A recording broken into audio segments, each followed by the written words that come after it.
O tema da mensagem de hoje, a fé, o ouvir e a palavra.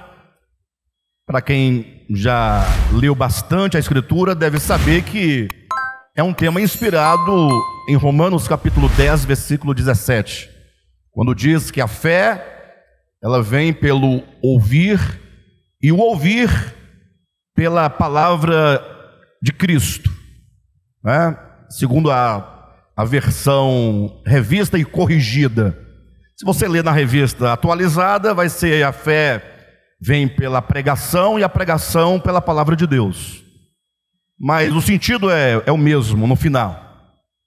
Mas a intenção dessa ministração não é trazer a vocês nenhum tipo de conhecimento. Geralmente nós temos uma expectativa de receber uma informação nova da Bíblia, um conhecimento novo, uma perspectiva diferente.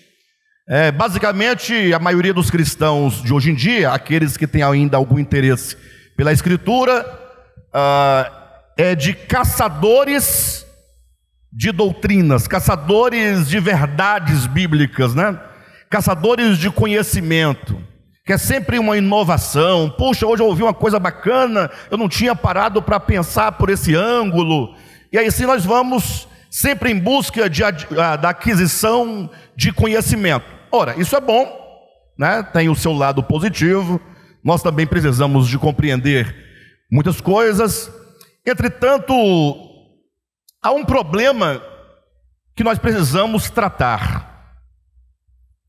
Pensa um pouco sobre a sua vida cristã. Considere. Eu mesmo, né, tirando aí 3 a 5 anos que eu fiquei meio perdido no mundo, poderia dizer que são 45 anos no caminho. Mesmo na infância eu era levado, eu ia, sem compreensão ou não, estava lá, dentro da Assembleia de Deus, né? Segmento pentecostal, minha vida toda, né? Depois passei pela igreja adventista, vocês sabem disso. Passei pela igreja local, vocês sabem disso. Somente esses 3 segmentos, né, diferentes. E agora estou aqui. Mas são 45 anos. É muito tempo, vocês não acham? É muito tempo gasto com igreja. Tanta coisa que eu poderia ter feito nos meus 45 anos, durante todo esse tempo, e deixei de fazer para estar envolvido com igreja, com Bíblia, com culto, né? Com música de igreja, pregação, estudo bíblico e etc. E você também, né? Você não tem 45 anos, você deve ter 30, pode ter 20, tem uns que tem 10, tem uns que tem 5. Mas a questão é o quanto que nós crescemos nesse período de experiência cristã. O quanto que o Evangelho de Jesus Cristo, ele trabalhou em nós, de fato, a sua salvação. O DEVAP entende que a salvação de Deus é um acontecimento. Grava essa frase. A salvação é um acontecimento que acontece. Qual a diferença? Alguém pode dizer: olha, mas todo mundo sabe que a salvação tal. Porque a maioria dos cristãos evangélicos, se não todos eles, pensam a salvação como a obra que Jesus realizou no Calvário, encerrada ali, e que agora cabe às pessoas acreditarem naquela obra, confessarem apenas que Jesus é o Filho de Deus e que Ele se fez carne, que Ele morreu na cruz do Calvário e que Ele ressuscitou e que Ele ascendeu aos céus e vai voltar. E agora, o que fazer diante disso? Não, agora é só ir para a igreja, cantar os hinos do louvor, né, levar a sua oferta, seu dízimo, né, para aqueles que fazem isso. E pronto, esperar Jesus voltar. Estamos aguardando aí, o pau está quebrando. Mas não sofre as mudanças necessárias dentro da sua alma. É verdade que o Evangelho, ele comporta, ele inclui, o anúncio, a proclamação dos feitos de Cristo na sua encarnação, no seu viver humano, na morte que ele sofreu na cruz do Calvário, na sua ressurreição, na sua ascensão. Está tudo certo. A grande questão é que existe um vínculo, ou deve haver um vínculo, que nos une a esses feitos de Cristo, e esse elo se chama fé. A fé é o que nos une aos feitos de Cristo, e quando isso acontece, somente quando isso acontece, somente por meio do exercício de uma fé genuína e de uma fé verdadeira, é que esses feitos de Cristo acontecem, então, em nós. Ou seja, a morte de Cristo, ela acontece, ela se atualiza. Cuidado com a palavra atualizar, que já deu muito problema com essa palavra nos últimos dias aí atrás, vocês devem se lembrar, não aqui, no mundo midiático, mas eu não quero dizer atualizar enquanto modificar, eu quero dizer que aquilo que ocorreu em Jesus se repete em você, ganha uma atualidade em você. Ou seja, a morte de Jesus, ela deve ser um acontecimento em nós. Lembram que Jesus, depois que ele morreu e ele ressuscitou, ele diz assim, olha, para os seus apóstolos, ide e fazei discípulos de todas as nações. Olha a expressão, ide e fazei o quê? Discípulos. Ide, pregai, anuncie os feitos da cruz, para que aqueles que ouvirem por meio da fé se apropriem desses fatos da cruz e se tornem o quê? Discípulos. O discípulo é aquele que segue o mestre. Jesus é o caminho, ele apontou o caminho, ele pavimentou o caminho, e ele então agora diz, vem e segue-me. Vamos trilhar esse caminho é um caminho estreito, é verdade, mas trilhar o caminho que conduz à vida eterna. E a partir daí, aquele que crer verdadeiramente e por meio da fé se apropria da palavra de Deus, essa pessoa vai sofrendo organicamente a salvação de Deus.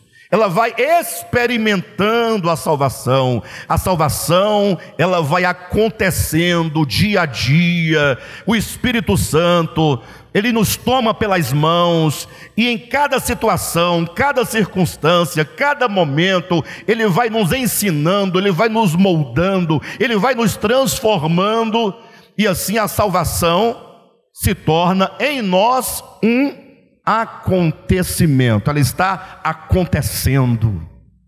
Agora, se a salvação está acontecendo, se ela é de fato um acontecimento em mim, a salvação que não deve ser apenas acreditada, mas deve ser experimentada.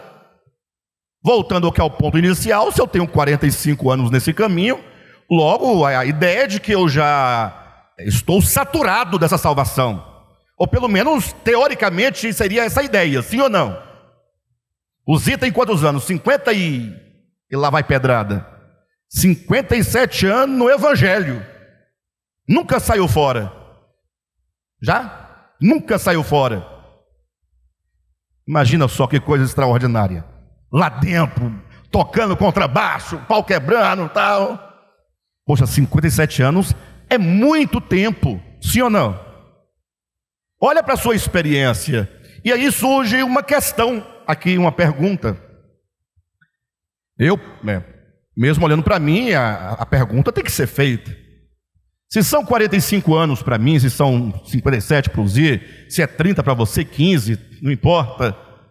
A questão é, existe aí uma relação entre a sua condição e o tempo que você tem experimentado o Evangelho? Correspondem?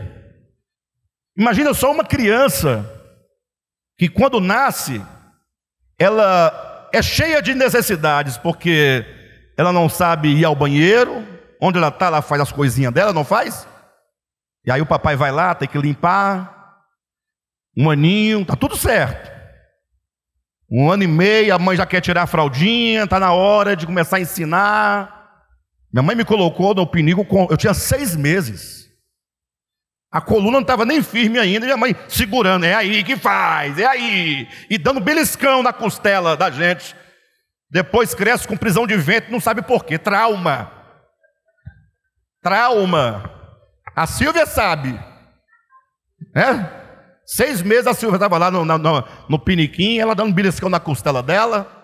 Está aí até hoje, não pode comer nada que paralisa tudo. Trauma. Sim, mas 1 ano, 1 ano e meio, está na hora, 2 anos, já fica estranho, né? 2 anos com a fraldinha, não, mas tá bom, é menino. 3 anos,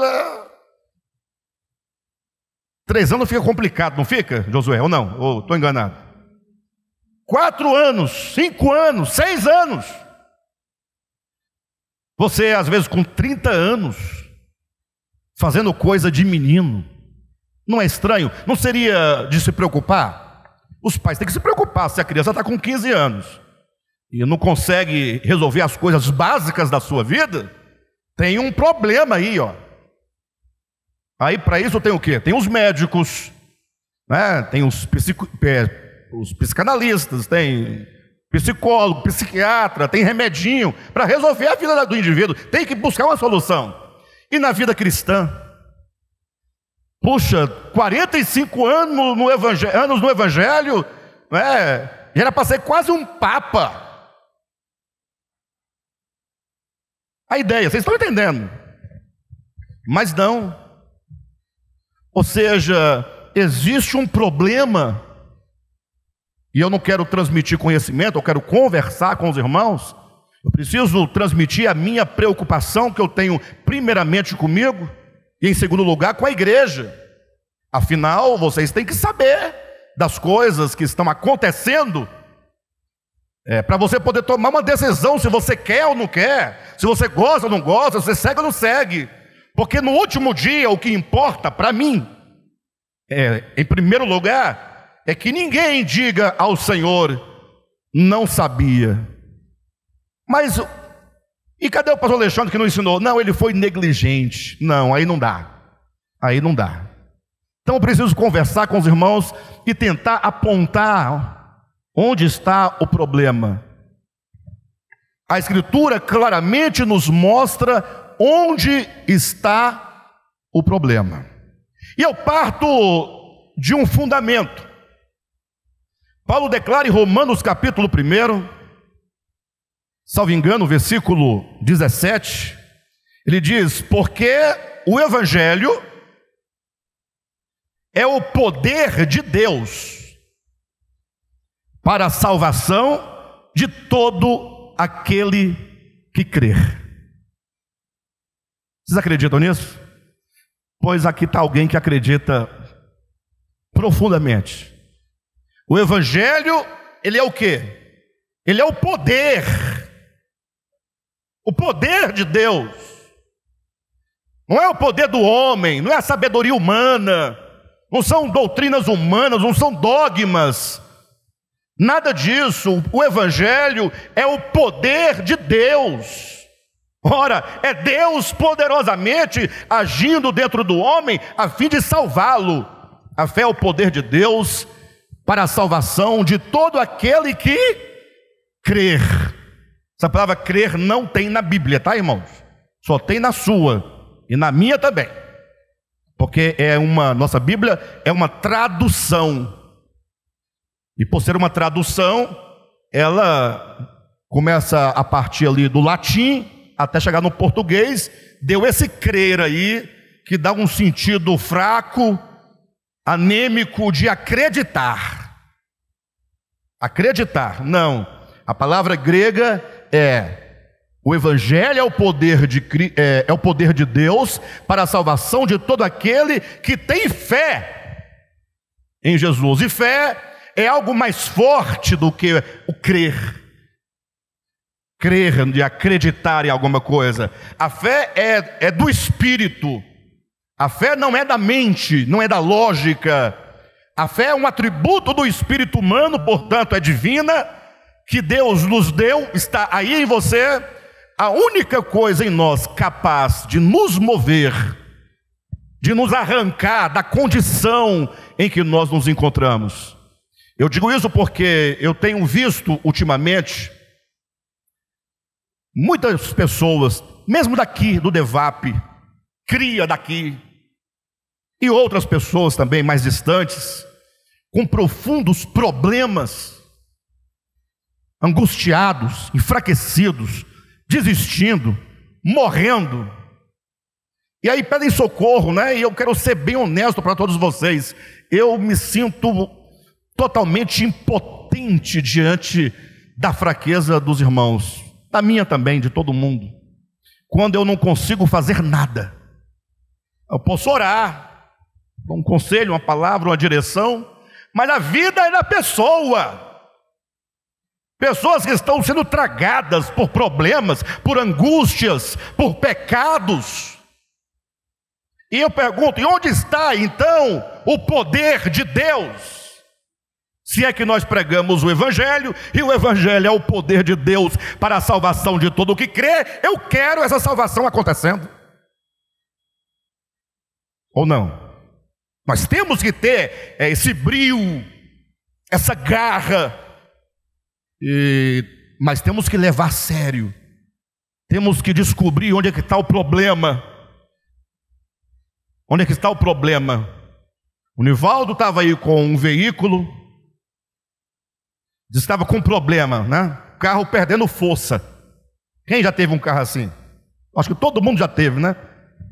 Vai, daqui a pouco o carro não anda e se acelera e não vai, e daqui a pouco para, aí levou no mecânico, trocou isso, trocou aquilo, agora vai nada, deu 1 quilômetro, estava sem força de novo, muda o mecânico, não, esse mecânico é doido, o problema está aqui, aí muda aqui, tira cabo, vela, coloca, tal, dá um banho no carro, tal. Resolveu? Não. Aí o Nivaldo foi esperto, vou levar lá à concessionária, porque lá, né, não é possível, né? Foi lá, resolveu? O carro continua fraco. E não pode nem vender, né? Não pode. E se vender tem que falar, o carro está fraco. Compra se quiser. Cadê o Nivaldo? Tá aí? Compra se quiser. Mas ele, uma hora ele morre na tua mão. Então eu não quero comprar. Mas, e às vezes nós estamos assim. Carro velho, vai, não vai, para, não para, fica no prego, vida espiritual capenga, sem força, sem energia, sem fé, acredita em tudo da Bíblia, mas não tem fé. Quer ver uma coisa interessante? Tem coisa mais grave do que a vinda de Jesus? Tem coisa mais grave? Vamos ser honestos. Por quê? Porque é o dia do juízo, é o dia que decide, ali vai ser decidido, não tem coisa mais grave. Eu me lembro quando eu estava em casa, lá em casa nós éramos 4, pensa em 4 crianças sem futuro, dentro de casa. Um dia nós prendemos um gato, veio um gato da rua, e nós criávamos gato, nós tínhamos 17 gatos. Mas um dia entrou um gato da rua, dentro de casa. Aí a gente gostava de gato, mas gato da rua não. O que nós fizemos? Fechamos as portas e janela. Daqui ele não sai. Aí um pegou um cabo de vassoura e ficava cutucando o gato. Estou mentindo, senhor? O outro pegou uma concha, tacava na cabeça do gato, e ele no canto da parede. Lembraram, né? Lembraram? Da história da irmã da internet, né? O outro acendeu uma vela e vinha no rabo do gato, assim, para queimar o rabo do gato. 4 crianças. O outro pegou uma tábua de carne. Então era uma tábua de carne, uma concha, um cabo de vassoura e uma vela contra um gato. Mas quando tocava a música e o sino da igreja católica, que era do lado de casa. 18 horas começava Ave Maria, a música, e tocava o sino. O que significava aquilo? Podia ter certeza, minha mãe estaria descendo. A gente já sabia. Era a hora mais dramática, porque ela ia chegar. E aí o que estava de errado, você já sabe o que ia acontecer, né? A gente apanhava quando nós não fazíamos nada. Agora imagine tendo feito. Sem fazer nada, apanhava. Então, quando a gente sabia que ela estava chegando, era aquele momento ruim, aquele aperto no coração. A gente olhava, pronto, lá vem ela descendo. Agora imagine a vinda de Jesus, hein? Tem coisa mais séria do que isso? Tem coisa mais séria, você vai ter que comparecer diante do tribunal de Cristo. Eu estou falando da fé aqui, da fé, não fugi não, estou só dando uns exemplos. Ora, se não tem nada mais sério e mais grave do que a vinda de Jesus, me parece que nós não temos fé nisso, porque isso não nos incomoda. Porque se é a coisa mais grave, como nós deveríamos estar hoje? Como? Comendo, bebendo, casando-se, dando-se em casamento, o pau quebrando, e lá vai? Não, nós devemos estar preocupados. Senhor, eu preciso comparecer diante do Senhor, e como está a minha vida? Ora, se é algo tão grave assim, se nós achamos que é tão grave, e nós não estamos preocupados, então nós acreditamos, mas não temos fé. É diferente. E a despeito de como será a volta de Jesus, de um modo ou de outro, interessa. Ela vai acontecer e é um momento de decisão. A coisa não vai ficar boa para muita gente. Então, nós estamos no encalço da fé. Porque se o Evangelho é o poder de Deus para a salvação, eu preciso da salvação. Logo o problema pode estar onde? Na fé. O problema pode estar na fé. Na fé. A fé pode ser esse elementozinho aí que está faltando, uma chave que tem que girar, um parafuso que tem que apertar, alguma coisa que tem que ser corrigido no âmbito da fé. E olha que nós vivemos num tempo de muita incredulidade. Antigamente tinha os ateus filosóficos, né? Lembram dos grandes ateus, filósofos da história? Hoje nós temos os ateus práticos, os ateus leigos, aqueles que não sabem fundamentar a sua incredulidade, mas que está cheio de incredulidade. E o pior, dentro das igrejas.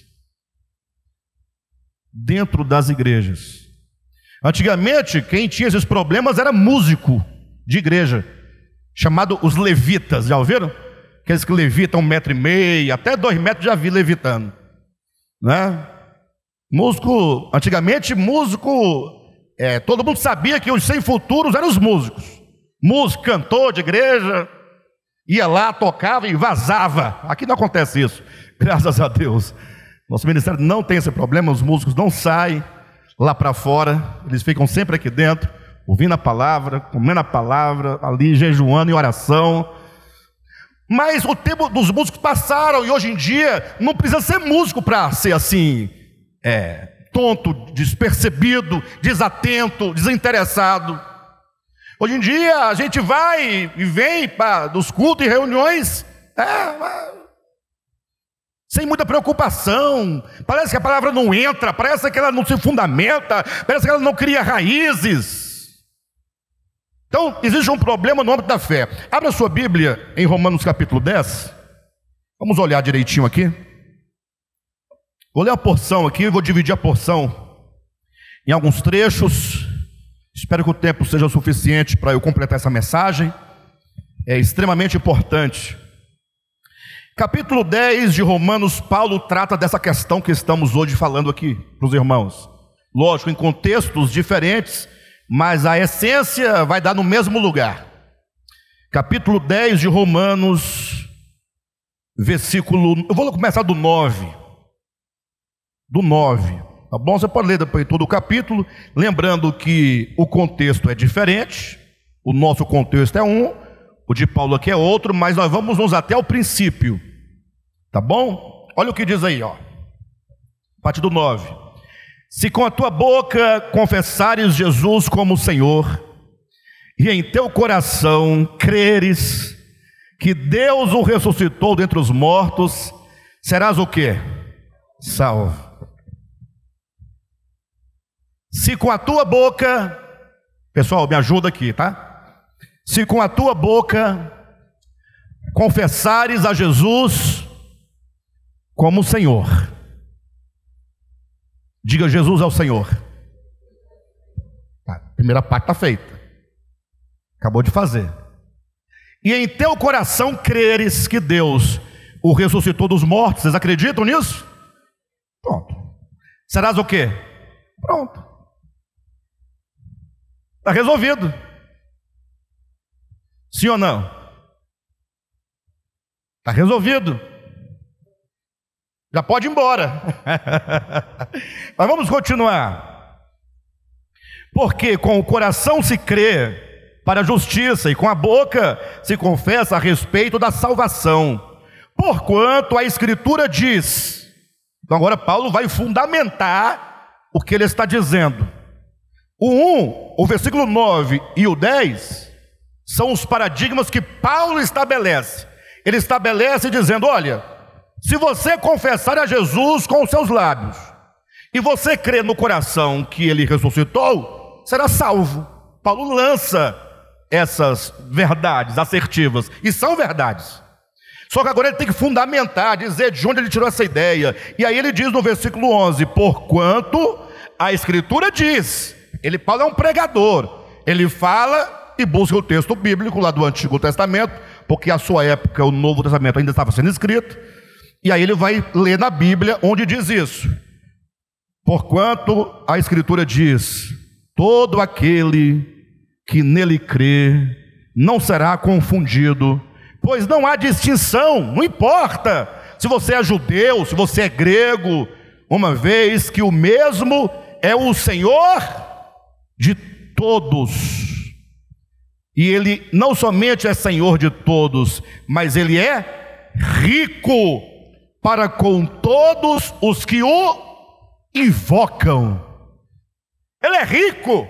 O Evangelho é o poder de Deus, e Jesus é o nosso Senhor, e ele é rico para com todos aqueles que o invocam. Não importa a sua etnia, não importa se você é homem, se você é mulher, se você é rico, se você é pobre, se você é alto, se você é baixo, nada disso importa. A condição é crer com o coração, confessar com a boca, invocar o nome do Senhor, porque ele é rico para com todos os que o invocam. E aí Paulo sela, dizendo no versículo 13: porque todo aquele que invocar o nome do Senhor será o quê? Será salvo. Paulo tem razão. Paulo não estava errado no que ele disse.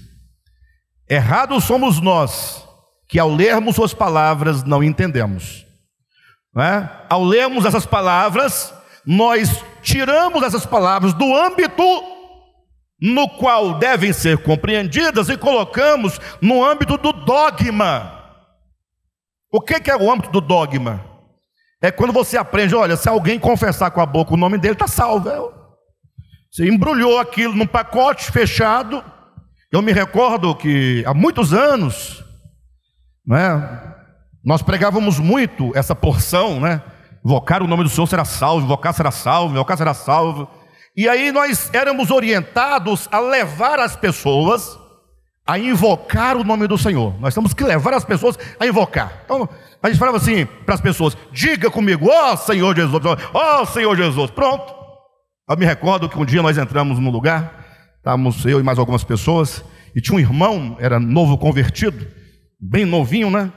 E ele empolgado, com dogma, com embrulho que fizeram do texto, e chegou lá, falou para a pessoa assim: invoca o nome de Jesus. A pessoa falou assim: eu não vou invocar não. Estranho, né? Não vou invocar não. Aí ele: não, vai, quer ver? Diga comigo, ó Senhor Jesus. E a pessoa respondeu: eu não vou dizer ó Senhor Jesus não. Opa, disse, acabou de falar. Ah, mas não invocou não, ela só não invocou, porque em outro lugar vai dizer que ninguém diz Senhor Jesus, se não for pelo Espírito. Então foi o Espírito que fez ela invocar, e ela invocou, está salva. Aí nós saímos toda alegres de lá, felizes da vida. Ai, graças a Deus, a outra está salva. Mas ela disse que não vai fazer isso. É um embrulho que se faz. Aí, na verdade é com toda a Bíblia, né? Tudo que é doutrina bíblica, ensinamento bíblico, os cristãos fazem um embrulho, um pacote, e vendem um pacote como se fosse uma coisa mágica. A salvação não é algo mágico. O invocar o nome do Senhor, né? O crer em Jesus, que Ele é o Senhor, que Ele morreu na cruz, que Ele ressuscitou, é algo que deve proceder de dentro da sua alma, de dentro do seu espírito, algo que queima, algo que arde, algo que é maior do que qualquer coisa que possa haver neste mundo. Jesus é maior do que tudo, e eu, portanto, preciso me agarrar a Ele com todas as minhas forças e energias, e adorá-lo, e me prostrar diante dEle como o Senhor. Se isso acontecer, a salvação se opera. Do contrário, vai ficar todinho dizendo Senhor Jesus, igual você fala o nome de um jogador de futebol. Não dá nada. Dá nada, é só conversa, é só hálito, somente fôlego saindo, palavras vazias. Lembram quando Jesus disse para alguns judeus: vocês honram-me com os lábios. Quem está entendendo? O que é honrar com os lábios? Jesus é o Senhor, é lábios. Vem daqui, se não vier, é só lábio.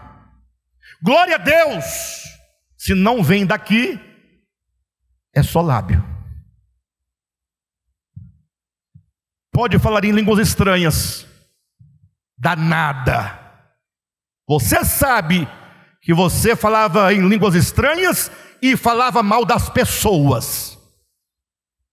Como é que a mesma língua, a mesma fonte jorra água doce e amarga ao mesmo tempo? Fala, não é ao mesmo tempo. Eu parava de falar em línguas, depois eu falava mal dos outros, um de cada vez. Então Paulo vai continuar dizendo agora é um segundo momento dentro dessa ministração, porque eu acho que vocês entenderam que a fé é algo grande, algo forte, algo poderoso, algo que nos conecta, algo que nos revitaliza, algo que nos anima, algo que nos empurra. É forte a fé. Todo aquele que invocar o nome do Senhor será salvo. Invoca, mas não recebe embrulho não é para vocês repetirem comigo não, é para vocês se voltarem para dentro do coração mais profundo do seu ser, é o do seu espírito que deve brotar a fé, é que deve brotar o clamor, invocar, chamar de dentro e não de fora. Ah, Jesus está procurando ir aonde? Porque para você ele deve estar numa galáxia muito distante. Você olha para cima, levanta a mão, invocar. O reino de Deus está dentro de vós. Dentro. Mas isso aqui não é garantia de que a sua vida terrena vai ser 100%. Não, não. Você vai continuar com luta, com tribulação, com perseguição. Pode ser que seus filhos não melhorem em nada, teu esposo continua a mesma tralha, a sua esposa faladeira. Misericórdia. Chega, suei, falei, faladeira. Meu Deus do céu. Mas você vai ter paz aqui. Seus pés estarão sobre uma rocha, sobre a rocha. O Espírito Santo dentro de você fará a obra acontecer. Então, eu acho que está entendido essa primeira parte, não está, queridos? A segunda parte é o que se segue ao versículo 14 e 15. Paulo coloca uma questão. Vocês entenderam o que eu disse? O que eu disse? Salvação é um acontecimento, e a única coisa que nos conecta à obra de Cristo para que esse evento da salvação aconteça em mim é a fé. A fé não é um mero acreditar. Vocês entenderam tudo isso? O Evangelho é o poder de Deus para a salvação, e esse poder opera, e Ele nos salva, e basta que você creia na ressurreição do Senhor, que você confesse seu nome, que você invoca seu nome, porque Ele é rico para com todos que o invocam. Está tudo certo na mensagem. Você fala, poxa, mas eu quero, então tem um problema, porque me parece que nós fazemos tudo isso. Nós acreditamos ou não na ressurreição de Jesus? Nós invocamos ou não o seu nome de modo... Então, ou a Bíblia, ou Paulo está falando bobagem, falando borracha, porque não está acontecendo nada, ou se ele falou a verdade, tem um problema aqui. E esse problema, nós falamos que estaria onde? Onde estaria o problema? Na fé. O problema nosso é falta de fé, uma fé deficiente, ou às vezes até a ausência dela. E aí Paulo coloca uma questão no 14 e 15. É a primeira questão que ele vai colocar em relação ao que ele acabara de dizer. Como, porém, quando é do porém, você já separa os lados do texto, porque ele vem afirmando numa crescente. Como, porém, agora ele vai colocar um contraste. Esse contraste, uma vez contrastado com o que disseram anteriormente, vai gerar a reflexão, vai ter que produzir respostas. É onde nos coloca dentro do texto mesmo. Como, porém, se o problema é que o camarada precisa invocar, sim ou não? Para invocar ele não tem que crer? Ele não tem que chamar pela salvação? E ele vai ser salvo? Ele vai ser salvo porque o Senhor é rico para com todos, Ele não faz acepção de pessoas. Aí Paulo diz, mas tem um problema. Como, porém, eles invocarão em quem não creram? Não é um problema? Como você vai invocar se você não crê?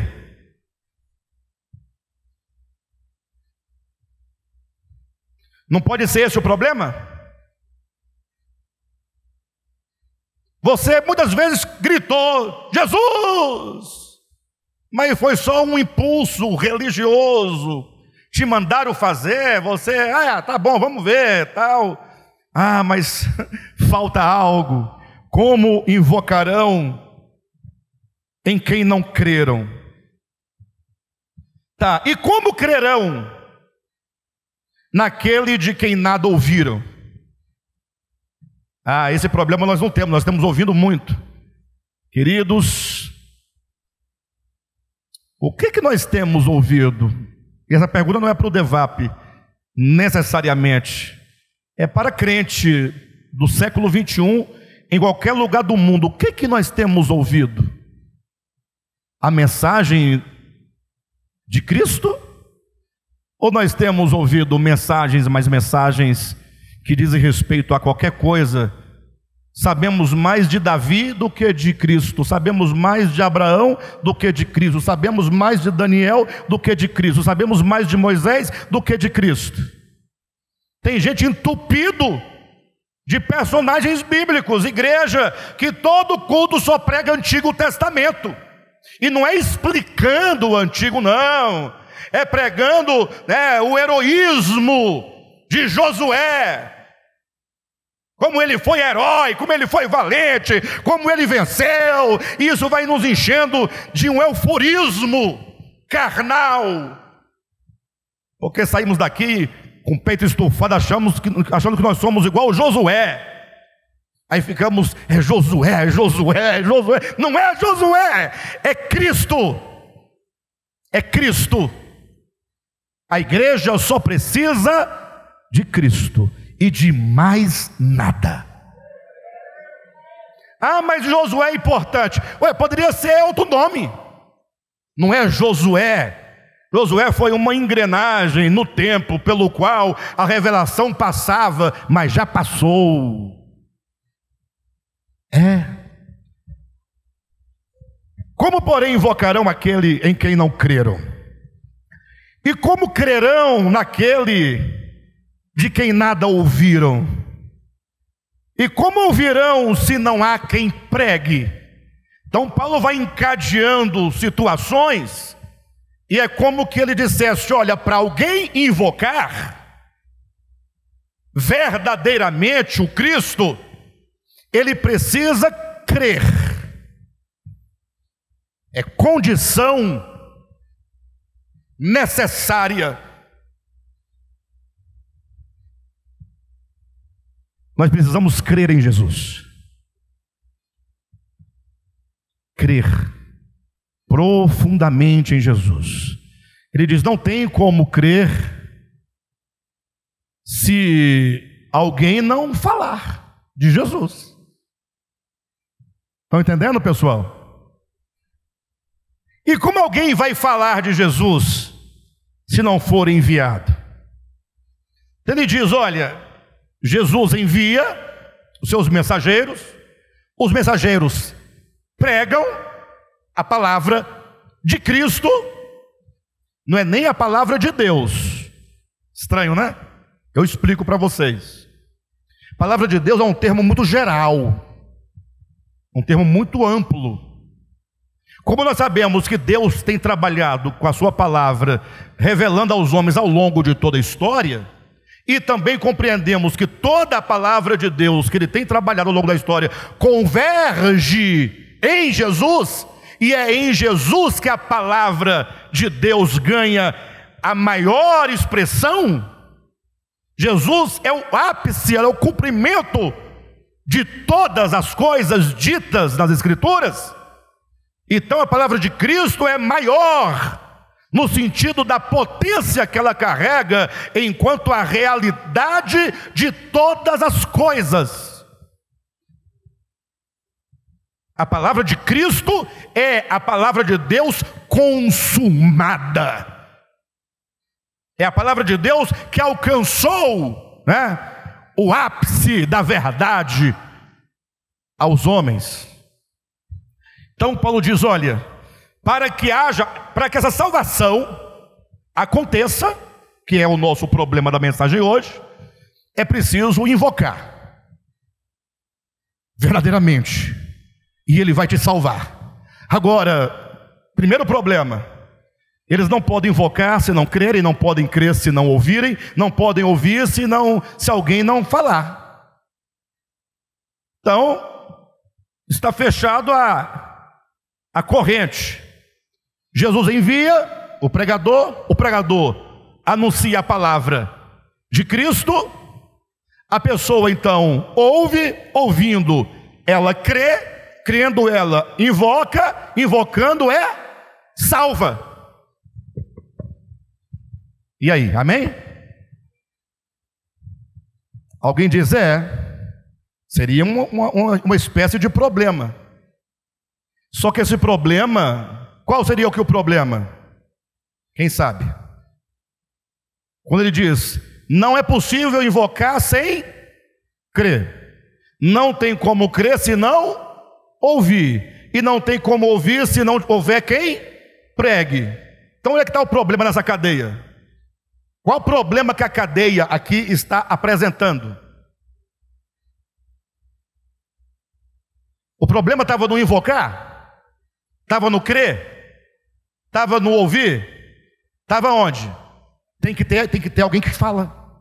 Então alguém tem que levar a mensagem, né? Acender o interruptor, a luz, para resplandecer o entendimento da pessoa. Então a ideia aqui é, será que o problema seria falta de pregadores? A ideia é, será? Estou perguntando. Será que o problema nosso, que você não tem experimentado a salvação de Deus, que é o poder de que nos salva, esse evangelho, é por falta de pregadores? Traz para você individualmente, responde, depois se aplica para o mundo maior e responde. Aqui vocês não podem dizer que não ouviram. Ou pode? Aqui, pelo menos aqui. É verdade que às vezes muito deficiente, etc. Mas o fato é que nós temos ouvido. Nós temos ouvido. Então, esse problema não há.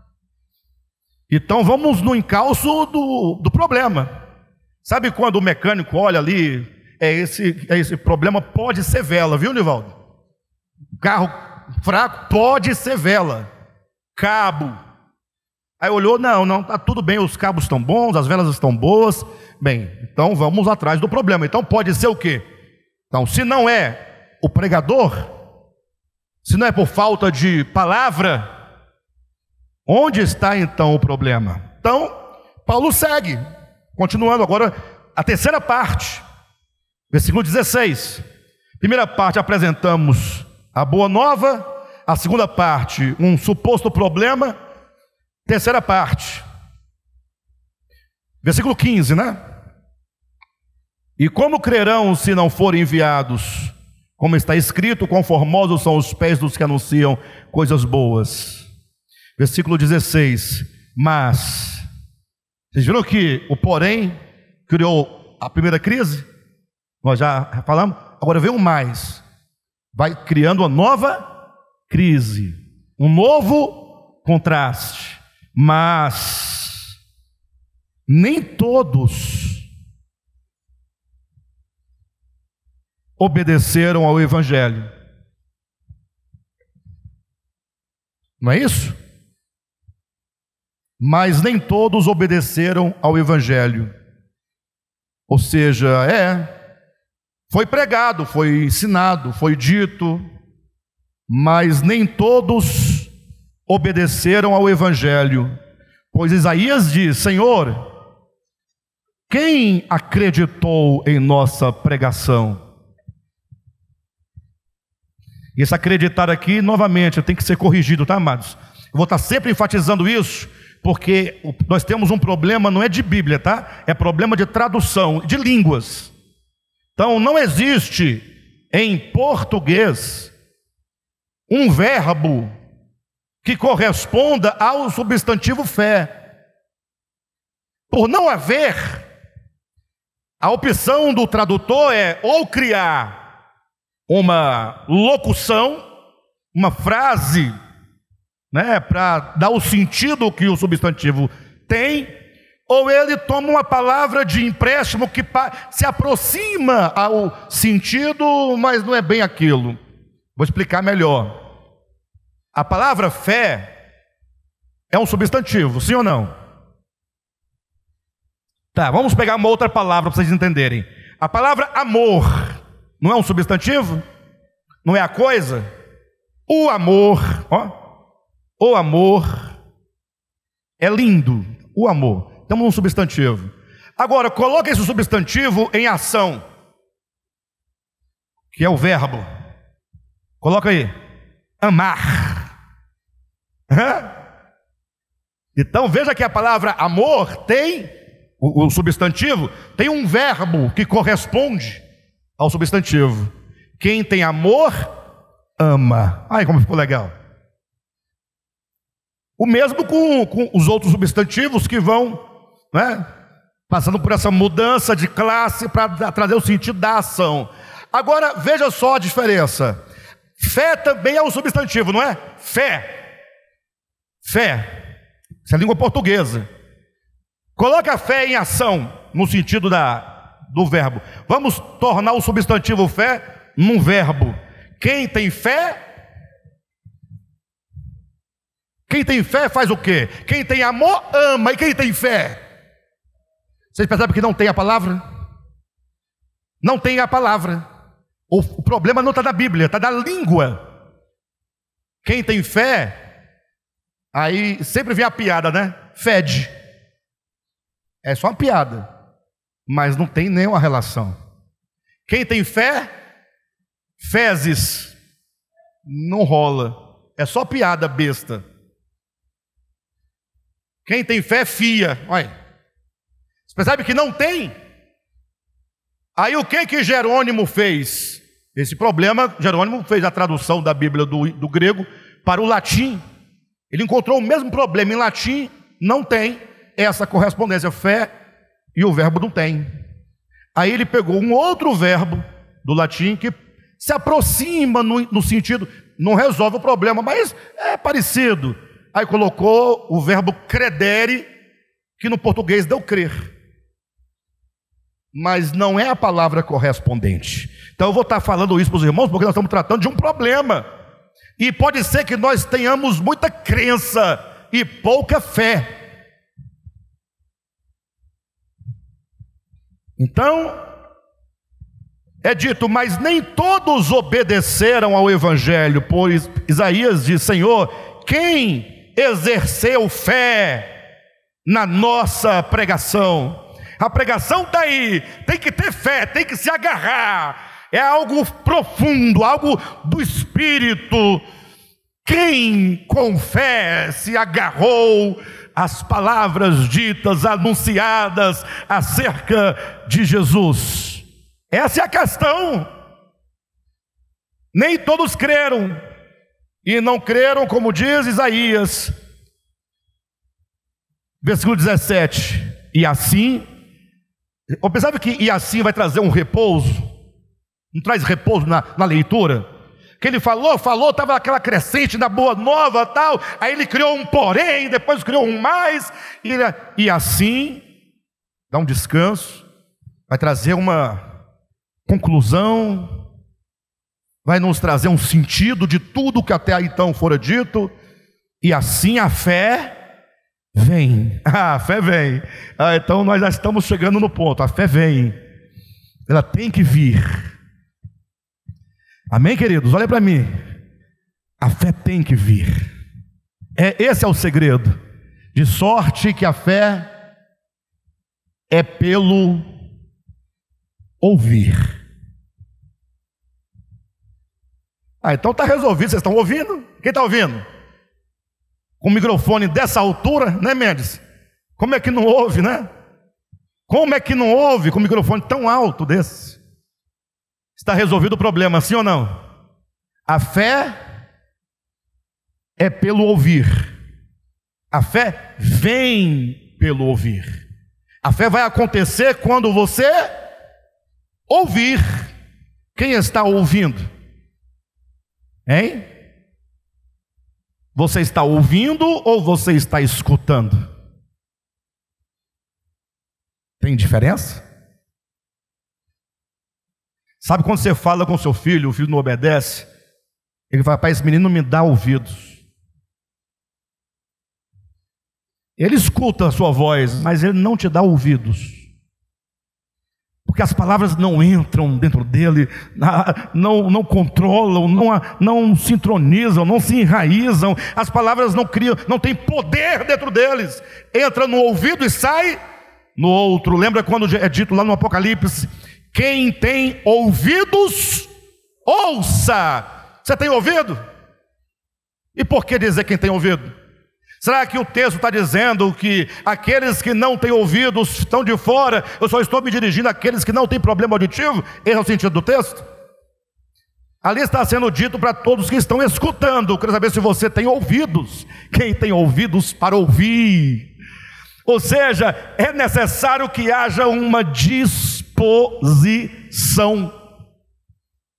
Você tem ouvidos para ouvir? Como é que você ouve? Me responda. Aqui está o grande problema. Como é que você ouve? Para ilustrar isso, eu gosto muito de ilustrar. A gente cria algumas situações e parece que ilumina, sabe? Quando você vê numa praça um show de mágica, quem já viu? Já viu o interesse das pessoas? Elas ficam ali. Aí quando a mágica acontece, tem impacto com o demônio. Só pode ser. Como é que pode? A carta sumiu. Como pode? Ora, vem cá. Todo mundo sabe que mágica não existe. Não existe, como diria o padre Quevedo. Aí não existe, não? Não, bobo. Coisa não some, não some, não some, não desaparece. É mentira. Pastor, mas tem uns que tem impacto com o demônio. Demônio não tem tempo para isso não, pessoal. Os demônios estão nas praças fazendo mágica, não estão dentro das igrejas, enganando. O diabo quer sumir moeda. O diabo, capeta, Satanás, nos infernos. Só moeda, pega a moeda. Para de ser bobo. Moeda não some. Tudo é truque. Tanto é que apareceu um tempo atrás aí o Mr. M, que mostrava tudo, e quando você via, você ficava sem graça. É só isso. É só isso. Perdeu a graça. Você já sabia que não tinha mágica, coisa nenhuma, mas a mentira não nos empolga tanto. Sim ou não? Nós olhamos, nós assistimos a mágica sabendo que não tem mágica, e mesmo assim nós nos empolgamos com aquilo. Vem para o culto, como é que nós ouvimos a palavra? Lá é um mágico, aqui um palhaço. Serve para nada. Antigamente os palhaços eram bons de se ver, se ouvir, né? Palhaço é uma coisa muito séria. Sabiam disso? Não. Hoje em dia só conta piada e fala palavrão. Perdeu. A comédia já perdeu a sua substância há muito tempo. Comédia mesmo é para fazer chorar. Tanto é que a comédia é o par da tragédia, para dar o tragicômico. Enfim, como é que nós ouvimos? Qual é a nossa recepção em relação à palavra? E assim a fé vem pelo ouvir. Como nós ouvimos? Agora presta atenção. E o ouvir? E o ouvir? Se a fé vem pelo ouvir, você precisa de quê? De ouvidos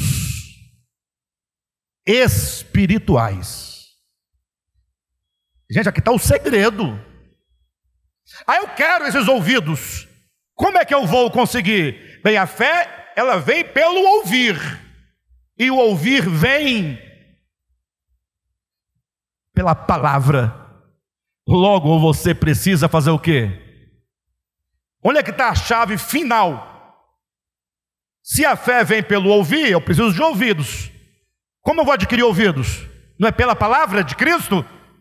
Então eu preciso de quê? Me expor à palavra de Cristo.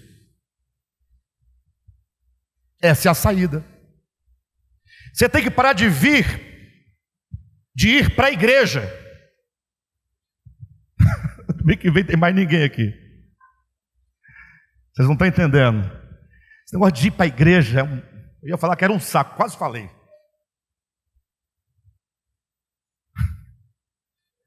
Domingo de manhã, tem igreja, tem culto, vamos para a igreja, bora para a igreja, todo mundo vai para a igreja. Às vezes dá até confusão na hora de vir para a igreja, porque a mulher não sai nunca de casa.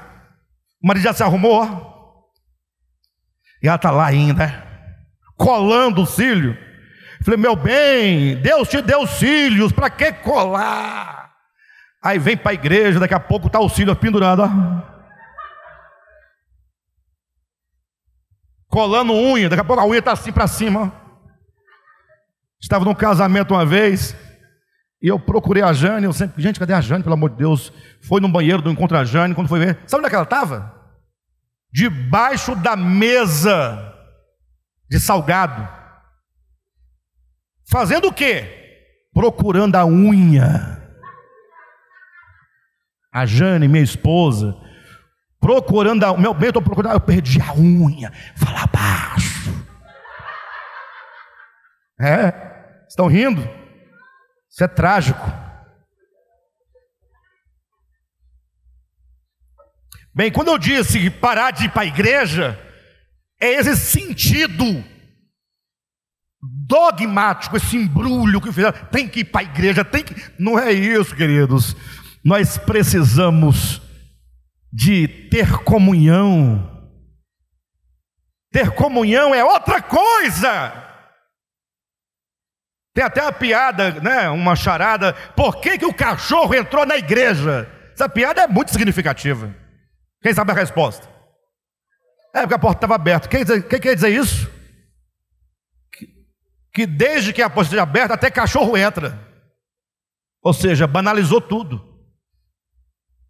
Não é isso, você tem que falar, puxa, glória a Deus, hoje é domingo, e hoje eu vou ter a oportunidade de ter o momento mais importante da semana, de estar com os meus irmãos, de cantar, adorar verdadeiramente, com meu espírito, com minha alma, com meu coração, ouvir a palavra, me expor à palavra, e essa palavra, se eu tiver com meu coração sintonizado adequadamente, me dará ouvidos, e os ouvidos me darão fé, e com a fé eu vou invocar, e invocando serei salvo.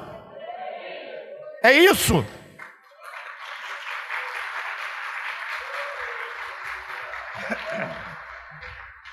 Bobagem, palma é bobagem. Palma é bobagem. Oi? É uma expressão, né? Faz parte, é verdade. Palma enquanto expressão, né? Da empolgação, mas também não serve para nada. Empolgação não serve para nada. Nós vamos sair daqui hoje falando, Senhor, misericórdia de mim. O que está acontecendo? Eu estou morto. É uma reação que nos levará à lágrima. Tá bom, bate palma se quiser, se não quiser também não precisa bater, tem nada a ver, mas você tem que olhar para dentro aqui, ó. Preciso de posicionar meu coração. Enquanto você estiver indiferente, ouvindo, tanto faz, a mensagem foi boa, a mensagem foi ruim, para com essa medição de mensagem boa, mensagem ruim, ouve o sentido da palavra. Qual é o sentido? O que Deus quer me ensinar? O que Ele quer corrigir? Onde é que Ele ilumina na minha alma os meus problemas, as minhas trevas, os meus demônios? Onde é que está acontecendo? Bem, mas aí nós temos um problema. Só para fechar essa parte, eu quero concluir a mensagem hoje. Eu vou saltar para o versículo. Eu vou ler e vou abordar só a parte. Versículo 18. Mas pergunto. Ou seja, uma nova crise, um novo dilema. Mas pergunto, porventura não ouviram? Sim, por certo. 2 pontos. Por toda a terra se fez ouvir a sua voz e as suas palavras até aos confins do mundo. Quem sabe de onde Paulo tirou essas palavras?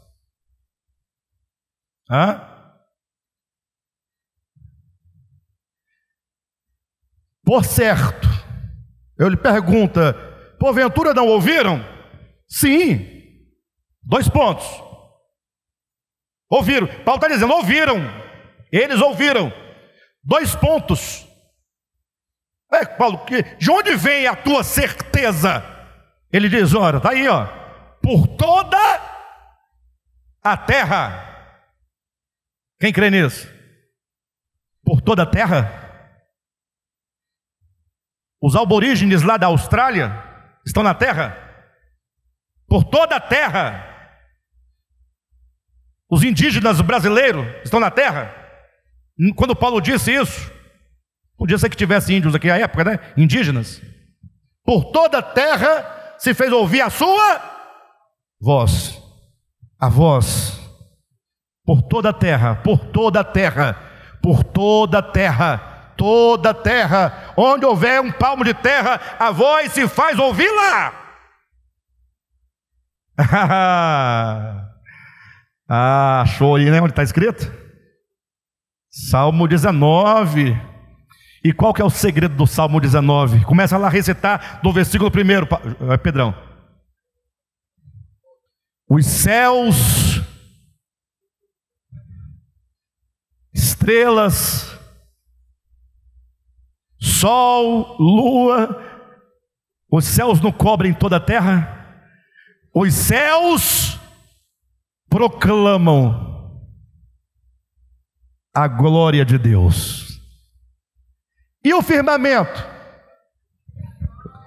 E o firmamento? E o firmamento? Os céus fazem o quê? Proclamam. E o firmamento? Anuncia as obras das suas mãos. Deus se revela. Falta-nos fé. Eu olho com desdém para os céus. Quando o homem se atentou para os céus, não foi para render glórias a Deus, foi para buscar o sentido do seu destino sem Deus. É porque quem nasce no mês de fevereiro, com ascendente escorpião e o descendente na casa, vai... Que é isso, irmãos? O que está acontecendo? Quando o homem volta o seu olhar para os céus, fica procurando o sentido de destino. E você não tem destino no sentido grego da palavra. A ideia de destino é uma ideia grega. Vocês sabem disso, né? E o sentido grego de destino não tem nada a ver, absolutamente, com aquilo que nós cremos. Você não tem destino. Você tem um Deus soberano que dirige a sua vida. E tudo que dá errado na sua vida é porque você não está atentando para esse Deus soberano. Bem, mas o fato é que quando Paulo diz que em toda a terra se faz ouvir a sua voz e as suas palavras até os confins do mundo, ele está apoiado em Salmo 19, em que fala que Deus se manifesta e Ele fala, e Ele proclama a sua palavra, a sua obra, a sua divindade, os seus atributos por meio das coisas criadas. Ou seja, ninguém pode falar que não ouviu. Então Paulo vai dizendo: por toda a terra se faz ouvir a sua voz, as suas palavras até os confins do mundo. Pergunto mais: porventura não terá chegado isso ao conhecimento de Israel? Moisés já dizia: eu vos porei em ciúmes com um povo que não é nação, com gente insensata eu vos provocarei a ira. E Isaías a mais se atreve e diz: é aqui. Eu não vou explicar a questão do ciúme, deixar para uma outra ocasião, que vamos tratar de dispensação, de economia de Deus. Como eu falei no início, é outro contexto, né? Mas pega esse princípio aqui, ó. Israel não ouviu? Tá, Israel não se converteu? Israel não. E aí, Israel? Toda a terra se fez ouvir, e ainda além da criação eles tiveram ainda os profetas, eles tiveram Moisés, tiveram os profetas, ainda foi o Cristo pessoalmente em carne falar com eles. E aí, o que rola? O que acontece? Eles não ouviram? Aí fala: na verdade não ouviram. E o que acontece? Eu vos porei em ciúmes com um povo que não é nação. Ou seja, vai acontecer que um povo que não é povo de Deus, uma nação que não é nação de Deus, vai acabar ouvindo a palavra. Estranho. E Israel, que é né? Como é que eu dou o adjetivo aqui? Israel, que é que é o povo de Deus, né? O crente, o camarada, nada. E o outro? Não, o outro, coitado, não era nem povo, não era nem nação de Deus, um povo que nem sabia de Deus, estava nem aí para Deus, não tinha nada, estava um povo lá. Eu falei: olha, o que vai acontecer é que vocês não estão ouvindo, mas vocês vão ficar com ciúme depois. O que vai acontecer? O resultado. Vão ficar com ciúmes. Aí ele continua dizendo, versículo 20, Isaías a mais se atreve e vai dizer: olha, eu fui achado, eu, Deus, fui achado por aqueles que não me procuravam. Nós estamos chegando no ponto, viu, do nosso problema. O problema da fé está aqui, ó. Diz Deus: eu fui achado por um povo que não me procurava. Você está procurando Deus? Cuidado. Fui achado por um povo que não me procurava, revelei-me aos que não perguntavam por mim. Estranho, não parece estranho? Mas olha o segredo no versículo 21. Está aí, ó. Quanto a Israel, porém, diz: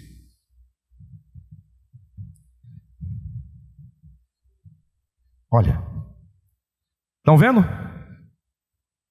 Vai olhando. Todo o dia,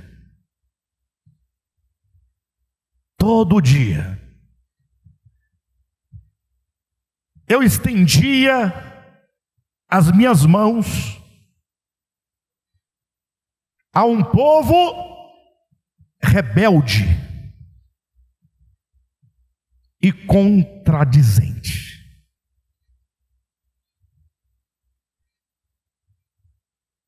A culpa é de Deus? Deus é o culpado? Por que Israel fez o que fez, aconteceu o que aconteceu?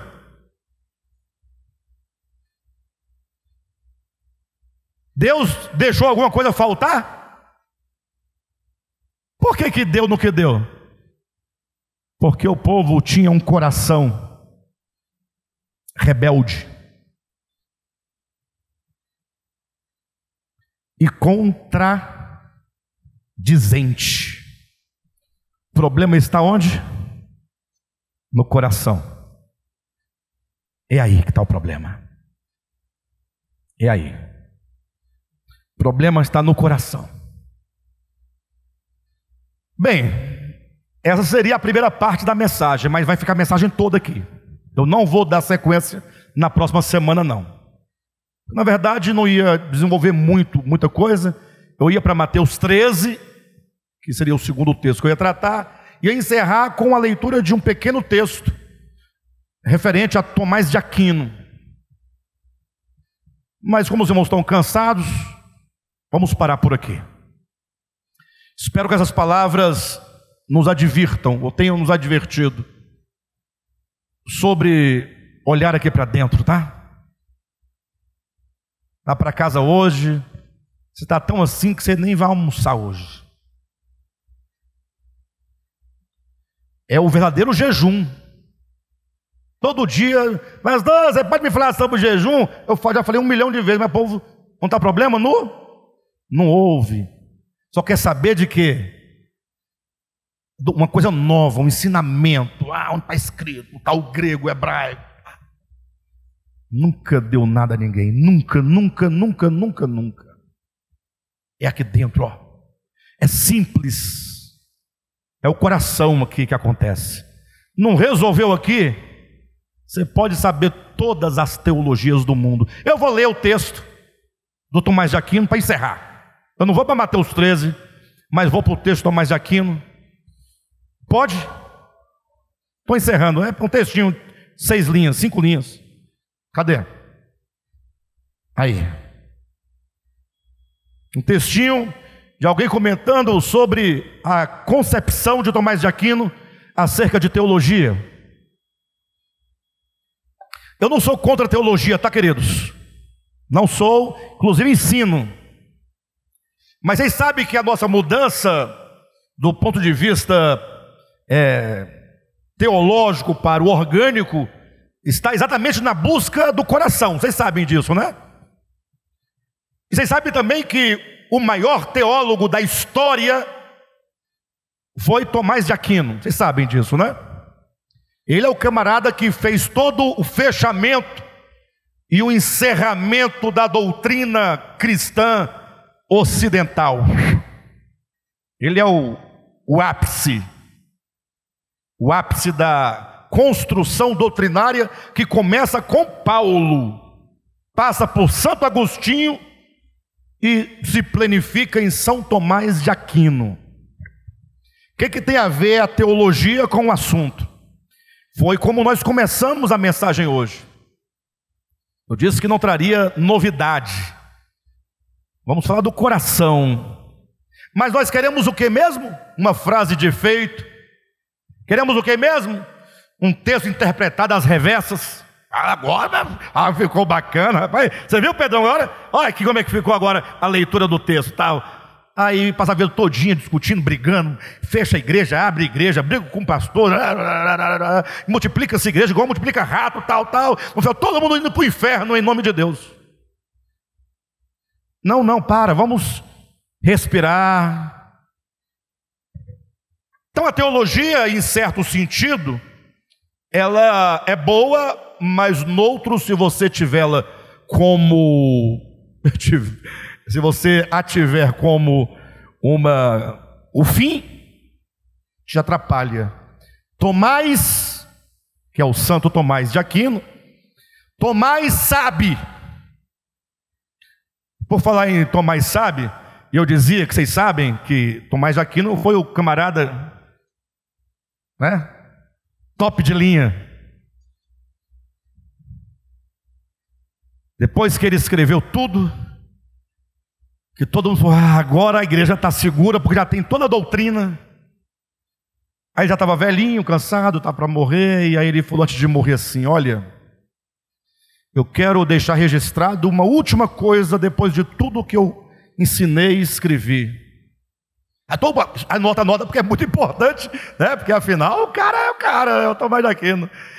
Só uma frase, só uma frase. Escreva assim, olha, tudo o que eu escrevi é palha. Ponto final. Tudo o que eu escrevi é palha.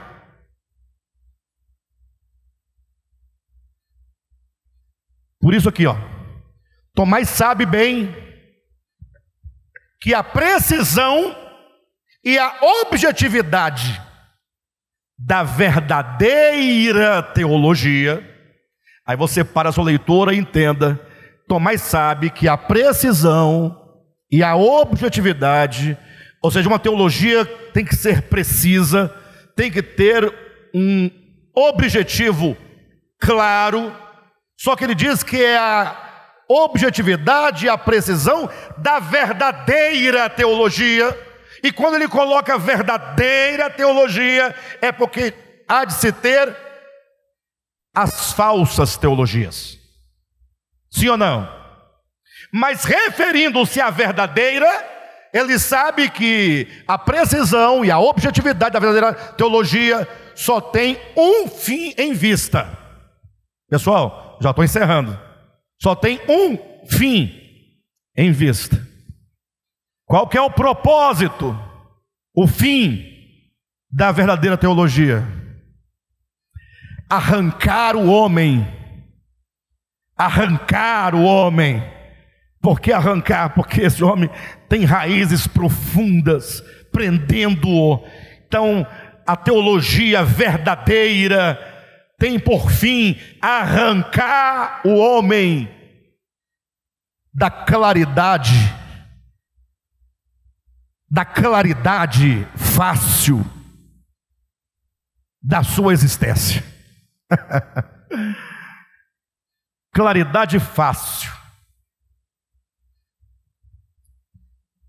Sabe que claridade é essa? Todas as suas convicções. Eu tenho resposta para tudo. Sei tudo. Todos os dogmas, todas as tradições, todos os costumes, todas as letras. E ele está enraizado nessa claridade, nesse saber tudo. O que é um grande perigo é arrancar o homem da claridade fácil da sua existência para mergulhá-lo. A teologia te arranca da claridade fácil para te mergulhar no mistério da incompreensibilidade de Deus, de onde o homem, desse abismo de incompreensibilidade, você vai ser mergulhado num abismo de incompreensão. Eu não compreendo incompreensibilidade de Deus, de onde dessa incompreensibilidade o homem ultrapassa a compreensão.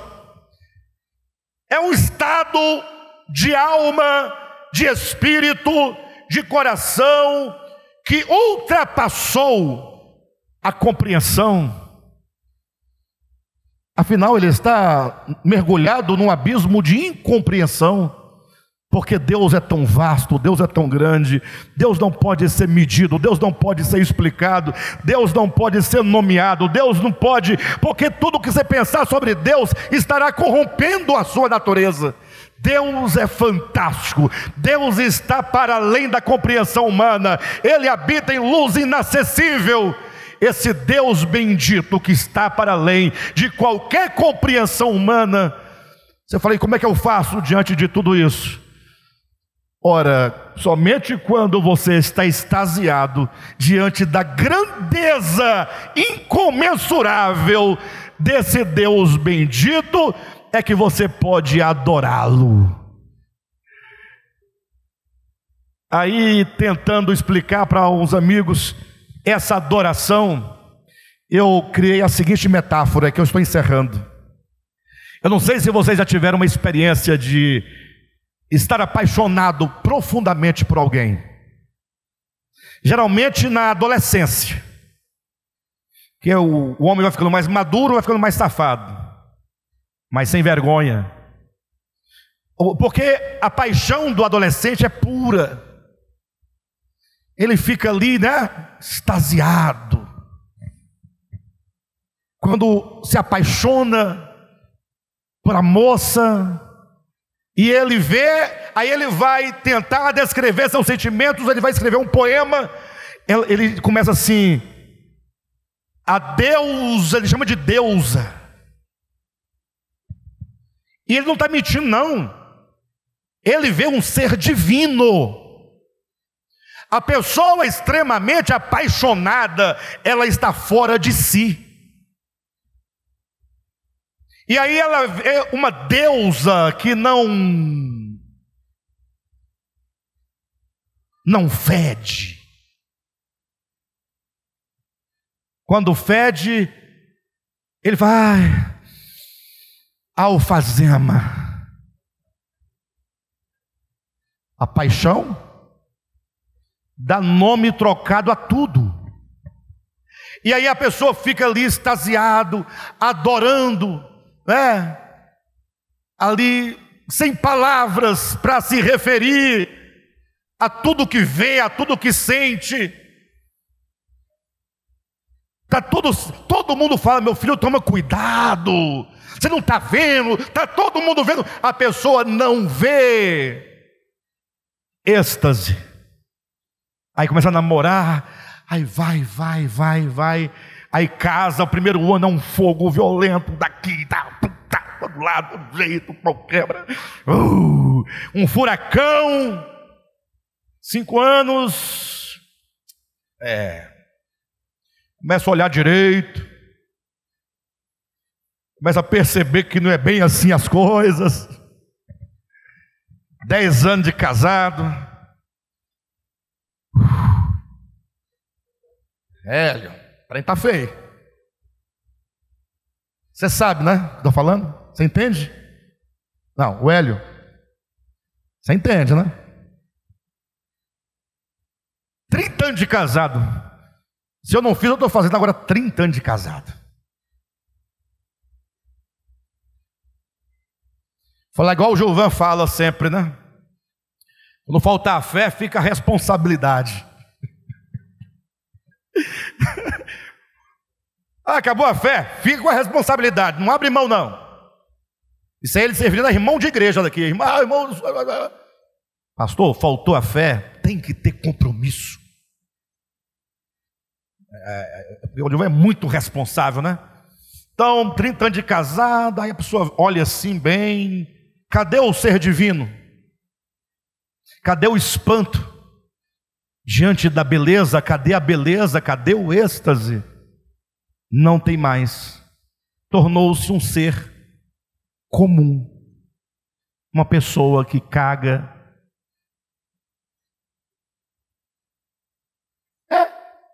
Todo mundo caga. Ninguém fala. Uns acham que estou até pecando em falar isso aqui no púlpito, mas eu cheguei lá, vai dar uma cagada. Resolveu falar mal de mim? Você é anjo? Fede o sovaco.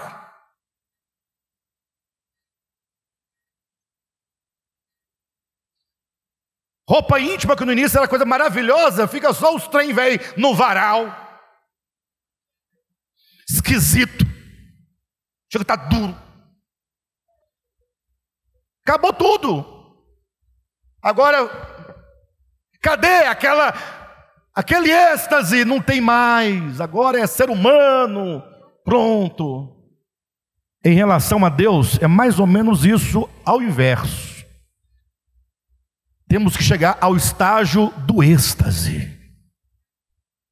De você olhar Deus e Ele é tão lindo, tão grande, Ele está tão além, por isso é que Ele é Deus.